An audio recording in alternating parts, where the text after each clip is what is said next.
നമസ്കാരം. എല്ലാ സജ്ജനങ്ങൾക്കും സന്ധ്യാദീപത്തിലേക്ക് സ്വാഗതം.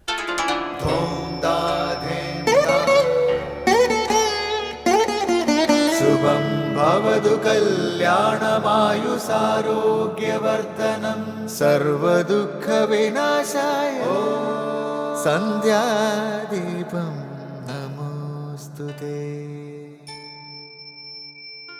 നാമം ജപായനം പുണ്യം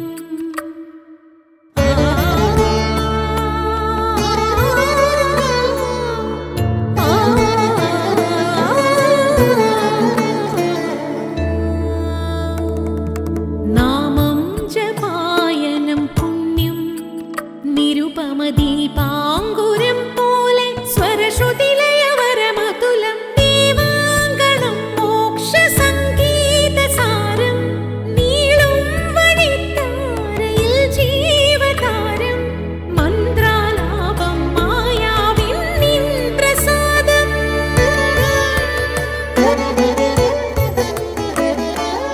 ഇരുൾ നീങ്ങിയുണരുന്ന തെളിനാളദീപം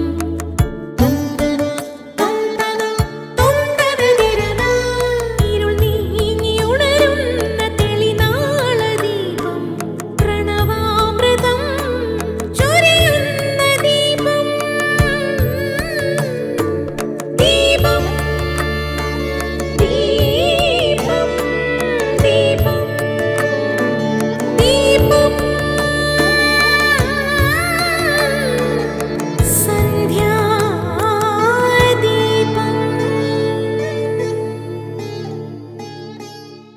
ആധ്യാത്മിക വളർച്ചയ്ക്കും ആത്മവികാസത്തിന്റെ പൂർണ്ണതയ്ക്കും നമ്മുടെ ഉള്ളിൽ ബാല്യം ആവശ്യമാണെന്ന് സദ്ഗുരുക്കന്മാർ പറയുന്നുണ്ട്.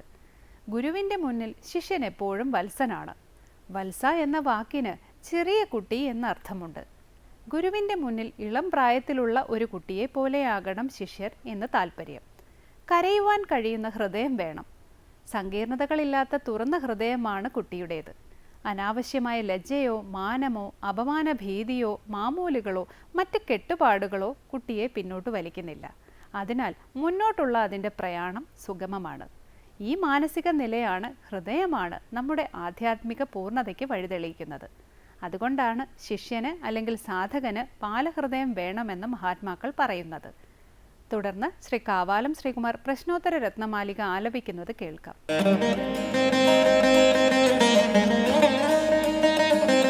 വിദ്വൻ മനോഹര വിദ്വൻ മനോഹര സത്കവിത ബോധവനിത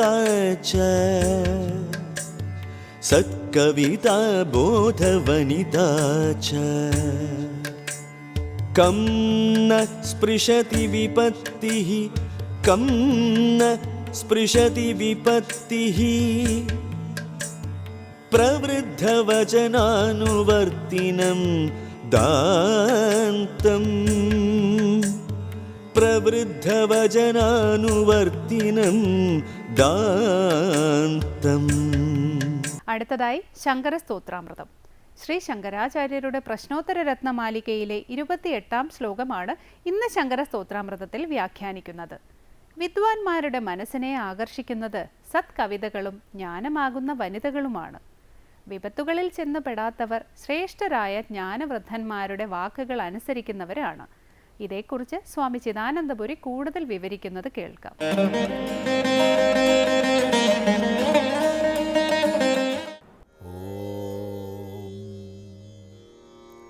ഗുരുർബ്രഹ്മാ ഗുരുർവിഷ്ണു ഗുരുർദേവോ മഹേശ്വരഃ ഗുരു സാക്ഷാത് പരം ബ്രഹ്മ തസ്മൈ ശ്രീ ഗുരവേ നമഃ.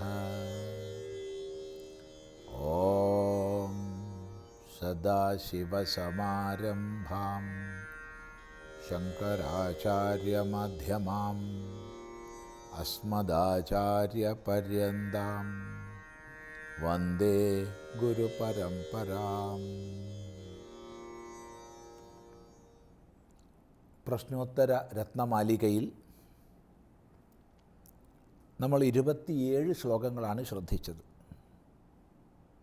28-ാമത്തെ ശ്ലോകം വിദ്വന്മനോഹരാകാ സത്കവിതാ ബോധവനിതാ ച കം ന സ്പൃശതി വിപത്തിഃ പ്രവൃദ്ധവചനാനുവർത്തിനം ദാന്തം. വിദ്വന്മനോഹരാകാ സത്കവിതാ ബോധവനിതാ ച കം ന സ്പൃശതി വിപത്തിഃ പ്രവൃദ്ധവചനാനുവർത്തിനം ദാന്തം. വിദ്വൻ മനോഹര കാ കാ വിദ്വൻ മനോഹര, ഇതാണ് ചോദ്യം. വിദ്വാൻമാരുടെ മനസ്സിനെ ഹരിക്കുന്നവൾ, ആകർഷിക്കുന്നവൾ ആരാണ്? ഇപ്പോൾ സാധാരണഗതിയിൽ മനസ്സിനെ ആകർഷിക്കുന്നവൾ ആരാണെന്ന് ചോദിച്ചാൽ ചിലപ്പോൾ അതീവ സുന്ദരി എന്നൊക്കെ ആയിരിക്കും മറുപടി, അതീവ സുന്ദരിയായ യുവതി എന്നൊക്കെ ആയിരിക്കാം. പക്ഷെ ഇവിടെ ചോദ്യം വിദ്വാൻമാരുടെ മനസ്സിനെ ഹരിക്കുന്നവൾ ആര് എന്നാണ്. വിദ്വൻ മനോഹര. മറുപടി സത്കവിത ബോധവനിതാ ച. സത്കവിതയും ബോധവനിതയും. സത്കവിത ശ്രേഷ്ഠമായ കവിത, സത്തായ സത്തത്വത്തെ ബോധിപ്പിക്കുന്ന കവിത. അഥവാ സത്ശബ്ദത്തിന് ശ്രേഷ്ഠമെന്നർത്ഥം വളരെ ശ്രദ്ധേയമാണ്. സാധുഭാവത്തിൽ, ശ്രേഷ്ഠതാഭാവത്തിൽ സത്ശബ്ദം വിനിയോഗിക്കാറുണ്ട്. സദ്ഭാവേ സാധുഭാവേ ച സദിത്യേതത് പ്രയുജ്യതേ. ഉണ്മയുടെ ഭാവത്തിലും ശ്രേഷ്ഠതയുടെ ഭാവത്തിലും സത് എന്ന് പ്രയോഗിക്കാറുണ്ട്. അപ്പോൾ സത് കവിത എന്ന് പറഞ്ഞാൽ ശ്രേഷ്ഠമായ കവിത, അഥവാ സത് തത്വത്തിലേക്ക് നമ്മളെ നയിക്കുന്ന കവിത, നല്ല കവിത, ഇതിനൊക്കെ അർത്ഥം പറയാം. അതുപോലെ ബോധവനിത, ബോധമാകുന്ന ജ്ഞാനമാകുന്ന വനിത. മറ്റ് വനിതയല്ല, മാംസമയിയായ വനിതയല്ല വിദ്വാനെ ആകർഷിക്കുന്നത്, ജ്ഞാനമാകുന്ന വനിത. വിദ്വാൻ മറ്റൊന്നിനാലും ആകർഷിക്കപ്പെടുന്നില്ല. അപ്പം ജ്ഞാനമാകുന്ന യുവതിയും സത് കവിതയുമാണ് വിദ്വാൻമാരെ ആകർഷിക്കുന്നത്. വിദ്വൻ മനോഹര എന്ന് പറയുകയാണ്. വളരെ വിചാരത്തിന് സാധ്യത തരുന്നതാണ് ഈ വാക്യങ്ങൾ. കാരണം വിദ്വാൻമാർ മറ്റ് വിഷയങ്ങളാലൊന്നും ആകർഷിക്കപ്പെടുന്നില്ല. ഇത് ജ്ഞാനം മാത്രമാണ്, ജ്ഞാനവിചാരം മാത്രമാണ്, ജ്ഞാനാവസ്ഥിതി മാത്രമാണ്. അതാണ് അവരെ ആകർഷിക്കുന്നത്. അതുപോലെ കവിതകൾ, സാഹിത്യം എന്നർത്ഥം. സഹഭാവത്തെ ജനിപ്പിക്കുന്നതാണല്ലോ സാഹിത്യം. അപ്പോൾ ക്രാന്തദർശിയായ വിദ്വാൻമാർ ലോകത്തെ നോക്കി കാണുമ്പോൾ അവിടെ നിന്നാണ് കവിത ജനിക്കുന്നത്. സത്കവിത നോക്കൂ. കം ന സ്പൃശതി വിപത്തി. വിപത്തി കം ന സ്പൃശതി. വിപത്തി ആരെ സ്പർശിക്കില്ല? ഇതാണ് ചോദ്യം. ആരാണ് ആപത്തുകളിൽ ചെന്ന് പെടാത്തത്, വിപത്തുക്കളിൽ ചെന്ന് പെടാത്തത്? നമ്മൾ പലപ്പോഴും ആലോചനാശൂന്യരായ ഓരോന്ന് ചെയ്ത് ഓരോ വിപത്തിൽ പോയി ചാടും. നിരന്തരം സംഭവിക്കും. പിന്നീട് ദുഃഖിക്കും, പശ്ചാത്തപിക്കും. പക്ഷെ അതിനു മുമ്പ് വിപത്തുക്കളിൽ ചാടിയിട്ടുണ്ടാവും. ഇത് ലോകസാമാന്യമായിരിക്കുന്നൊരു സ്വഭാവമാണ്. അവിടെയാണ് ഈ ചോദ്യത്തിന് പ്രസക്തി വരുന്നത്. ആരെ വിപത്തി സ്പർശിക്കുന്നില്ല? ആരെ വിപത്തി സ്പർശിക്കുന്നില്ല എന്ന് പറഞ്ഞാൽ ആര് വിപത്തിനെ പ്രാപിക്കുന്നില്ല എന്നാണ്. ആർക്ക് വിപത്തൊന്നും ഉണ്ടാകുന്നില്ല. മറുപടി പ്രവൃദ്ധവചനാനുവർത്തിനം ദാന്തം. പ്രവൃദ്ധവചനാനുവർത്തിനം ദാന്തം വിപത്തിഹീന സ്പൃശതി.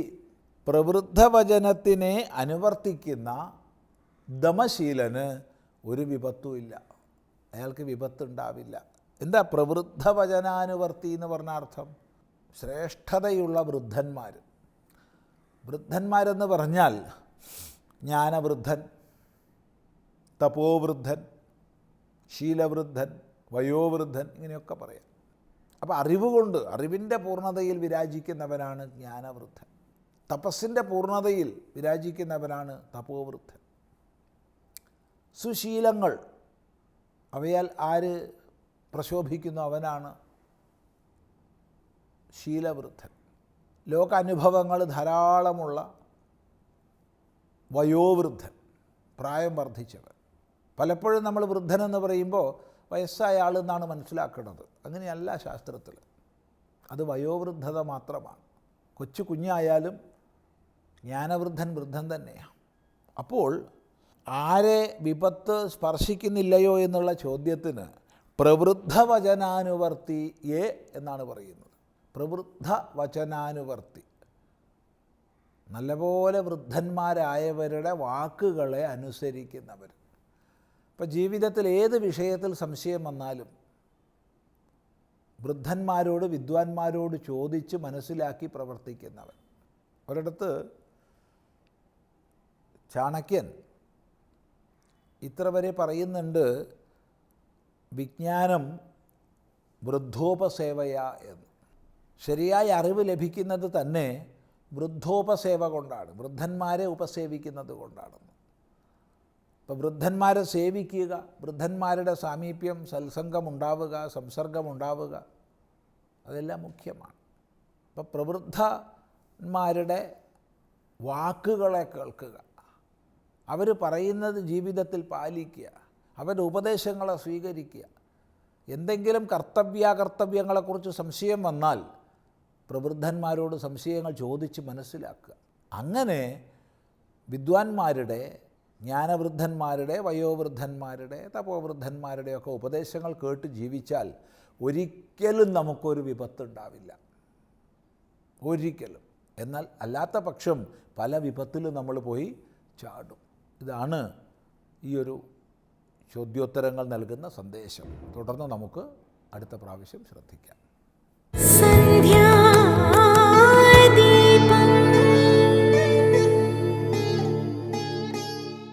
അടുത്തതായി സനാതനധർമ്മം.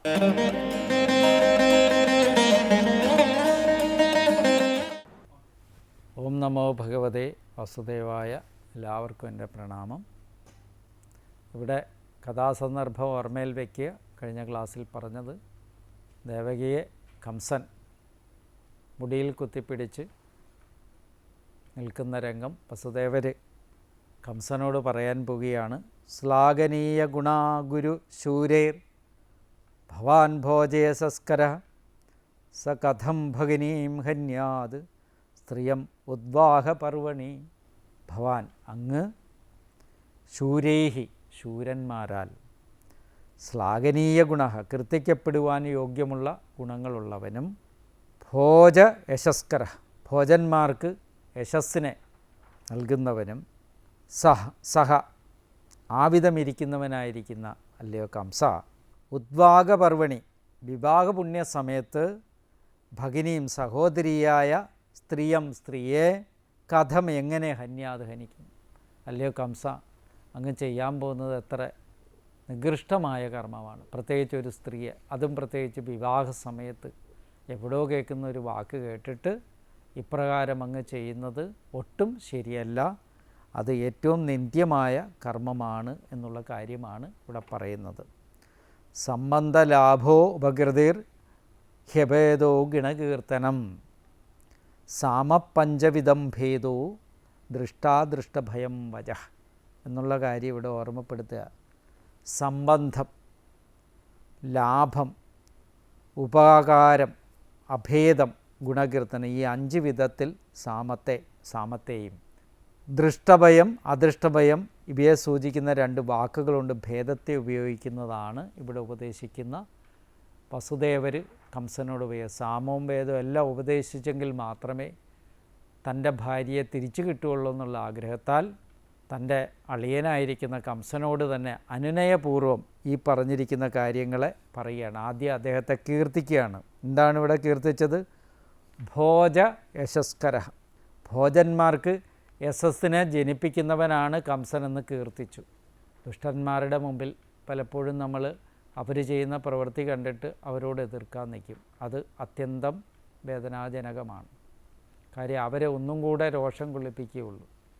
അനുനയിപ്പിക്കൽ, അവരെ കീർത്തിക്കലാണ് ആ സമയത്ത് ചെയ്യേണ്ട ധർമ്മമെന്ന് നമ്മളോട് ഓർമ്മിപ്പിക്കുകയാണ്. വീട്ടിലൊക്കെ മിക്കവാറുമൊക്കെ ചില അപശബ്ദങ്ങളൊക്കെ ഉണ്ടാവും. മിക്കവാറുമൊക്കെ 2 പേരും തമ്മിൽ എന്തെങ്കിലും കലഹങ്ങൾ വരാം. ചിലപ്പോൾ അത് ഇച്ചിരി മൂർധന്യാവസ്ഥയിലേക്ക് പരിവർത്തനം ചെയ്തു എന്നും വരാം. ഈ സമയത്തൊക്കെ ഇവിടെ പറഞ്ഞിരിക്കുന്ന തന്ത്രം ഉപയോഗിക്കുന്നത് എല്ലാവർക്കും ഉത്തമമാണ്. എന്തുവാ, ഒരു കംസൻ എന്ന് പറഞ്ഞാൽ ഒരു ദുഷ്ടനാണ്, ഒരു ഗുണമില്ലാത്തവനാണ്, ആരെയൊക്കെ എന്ത് ചെയ്യണമെന്നുള്ള ഒരു ബോധം പോലും ഇല്ലാത്തവനാണെന്നുള്ള കാര്യം ഇപ്പം നമുക്ക് വ്യക്തമായി കഴിഞ്ഞു. അങ്ങനെയുള്ള കംസനെ പോലും വസുദേവരെന്ന് പറയുന്ന ശ്രേഷ്ഠനായ വിഷ്ണു ഭക്തൻ എന്താ ചെയ്തത്? ഭോജ യശസ്കര എന്നാണ് പ്രയോഗിച്ചിരിക്കുന്നത്. അല്ലയോ ഭോജരാജാവേ, അങ്ങയുടെ മറ്റ് ഭോജന്മാർക്ക് യശസ്സിനെ വർദ്ധിപ്പിക്കുന്നവനായിരിക്കുന്ന മഹാരാജാവാണ് അവിടുന്ന് എന്ന് പറയുന്നത് എത്രയോ അയാളെ പ്രകീർത്തിക്കുന്ന, അയാൾക്ക് ഉള്ളിൽ ഒരു ശമനം ഉണ്ടാക്കുന്ന ഒരു കാര്യം തന്നെയാണ്. മൃത്യുർജന്മവതാം വീര ദേഹേന സഹജായതേ അദ്യവ അബ്ദശതാന്തേവ മൃത്യുർവൈ പ്രാണിനാം ധ്രുവ. പറയാണ്, വീര അല്ലയോ ശൂര, ജന്മവതാം ജന്മമുള്ളവർക്ക്, ജന്മമെടുത്തിട്ടുള്ളവർക്ക്, മൃത്യു മരണം, ദേഹേന സഹ ദേഹത്തോടു കൂടി, ജന്മം എടുത്തിട്ടുള്ളവർക്കെല്ലാം ദേഹേന സഹ ദേഹത്തോടു കൂടി ജായതേ ജനിക്കുന്നു. എന്ത് ജനിക്കുന്നു? മൃത്യു മരണം. ആരൊക്കെ ജന്മം എടുത്തിട്ടുണ്ടോ അവർക്കെല്ലാം മരണവും ആ ദേഹത്തോടു കൂടി തന്നെ ഉണ്ട്. നമ്മളെല്ലാവരെയും ഭയപ്പെടുത്തുന്ന ഒന്നാണ് ഏത്? മൃത്യു, മരണഭയം. അത് വല്ലാണ്ട് നമ്മളെയൊക്കെ അലട്ടുന്നതാണ്. പക്ഷേ ദേഹമെടുത്തിട്ടുണ്ടോ അതും നമ്മളോടൊപ്പം ഉണ്ട് താനും. പിന്നെന്തിനാണ് അതിനെ ഭയന്നാലും ഭയന്നിട്ടൊരു കാര്യവുമില്ല, ഭയക്കാതിരുന്നാലും കാര്യമില്ല, ഒന്നുകൊണ്ടും കാര്യമില്ല. അതിനെ ഭയക്കേണ്ട ആവശ്യമേ ഇല്ല എന്നാണ് പറയുന്നത്. അദ്യവ ഇന്ന് തന്നെ ആയിക്കോട്ടെ, അബ്ദശതാന്തേവ 100 കൊല്ലത്തിലെ അവസാനത്തിലോ ആയിക്കൊള്ളട്ടെ, പ്രാണിനാം പ്രാണികൾക്ക് മൃതി ധ്രുവവൈ നിശ്ചയം തന്നെയാണ്. ദഹിച്ചു പോകുക എന്നുള്ള ധർമ്മം ഉള്ളതുകൊണ്ടാണ് നമ്മുടെ ഈ ശരീരത്തിന് ദേഹമെന്നുള്ള പേര് പറയുന്നത്. ദഹിച്ചു പോകുമെന്നുള്ളത് കൊണ്ടാണ്. അപ്പോൾ ഇത് ഒരു 100 വർഷം കഴിഞ്ഞിട്ടായാലും ഇപ്പോഴായാലും എപ്പോൾ ദഹിച്ചാലും ഒന്ന് തന്നെയാണ്, വലിയ കാര്യമൊന്നുമില്ല. അതുകൊണ്ട് ശരീരത്തിന്, അല്ലയോ കംസ, മരണഭയം നിമിത്തം നീ ഇങ്ങനെയുള്ള കർമ്മം ചെയ്യുന്നത് ഏറ്റവും നിന്ദ്യമാണ്, മരണം സുനിശ്ചിതമാണ്. അതുകൊണ്ട് മരണഭയം നിമിത്തം ഈ വക പ്രവൃത്തികൾ ചെയ്യരുത്. ദഹിച്ചു പോകുക എന്നുള്ള ധർമ്മമുള്ള ദേഹത്തിനെ സംബന്ധിച്ചിടത്തോളം അതിന് മരണം സുനിശ്ചിതമായിരിക്കുന്നതാണ് എന്നുള്ള കാര്യം ഇവിടെ പറയുകയാണ്. അപ്പം വിചാരങ്ങൾ കൊണ്ട് മരണഭയത്തെ അതിജീവിക്കാൻ നമുക്ക് സാധിക്കണം. വിചാരങ്ങൾ ചെയ്യണം. എങ്ങനെയാണ്? ഈ ദേഹം ഒരിടത്ത് പതിക്കുന്നതാണ് ഒരു കാലത്ത്, അതിനെക്കുറിച്ച് ശ്രേഷ്ഠതയോടുകൂടി വിചാരം ചെയ്യേണ്ട, അതിനെക്കുറിച്ചുള്ള വിചാരത്തിനൊരു പ്രസക്തിയില്ല എന്ന് വിചാരം ചെയ്ത് ഉറപ്പിക്കണം. അപ്പം മരണഭയം നമ്മളിൽ നിന്ന് പതുക്കെ വിട്ടുപോയിക്കൊണ്ടേയിരിക്കും. അങ്ങനെ വിട്ടുപോയി കഴിഞ്ഞാൽ നമുക്ക് പിന്നെ നമ്മൾ ചെയ്യുന്ന പ്രവൃത്തികളിൽ ഒരു ശ്രദ്ധ ഉണ്ടാകുകയും ചെയ്യും. എല്ലാവർക്കും നമസ്കാരം.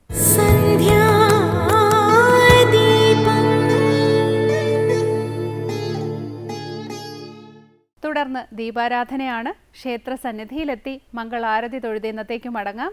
എല്ലാവർക്കും നമസ്കാരം.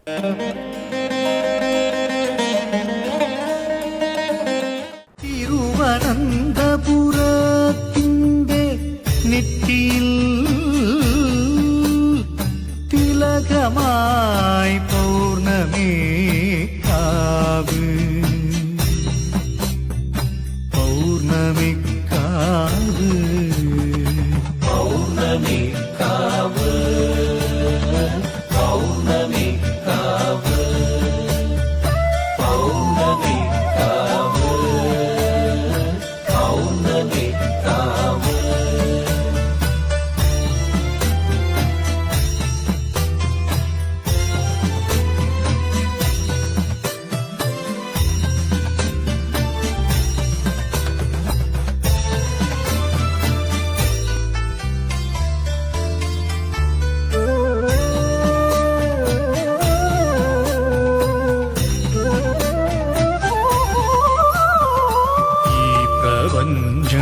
പ്രപഞ്ചമുറങ്ങുമ്പോൾ അമ്മ കാവൽ നിന്നിടും.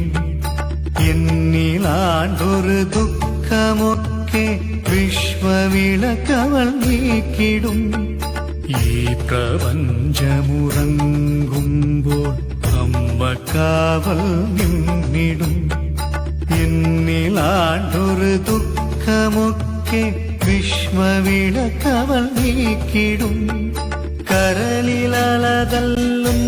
സ്നേഹ കടലു താനെന്നംബിക ദുരിത ജീവിത വീതിയിൽ വന്നൊഴി തെളിക്കുന്നോ എന്നിൽ സ്വരമുണർത്തുന്നു. തിരുവനന്തപുരത്തിൻ്റെ നെറ്റിയിൽ തിലകമായി പൗർണമി കാവ്. ഉലകിലാകയും മൊഴി പരത്തും നിലവിളക്കെന്നും ഈ കാവ്. പൗർണമി കാവ്. തിരുവനന്തപുരത്തിൻ്റെ നെറ്റിയിൽ തിലകമായി പൗർണമി കാവ്. പൗർണമി കാവ്. പൗർണമി കാവ്. പൗർണമി കാവ്. പൗർണമി കാവ്. പൗർണമി കാവ്. പൗർണമി കാവ്. പൗർണമി കാവ്.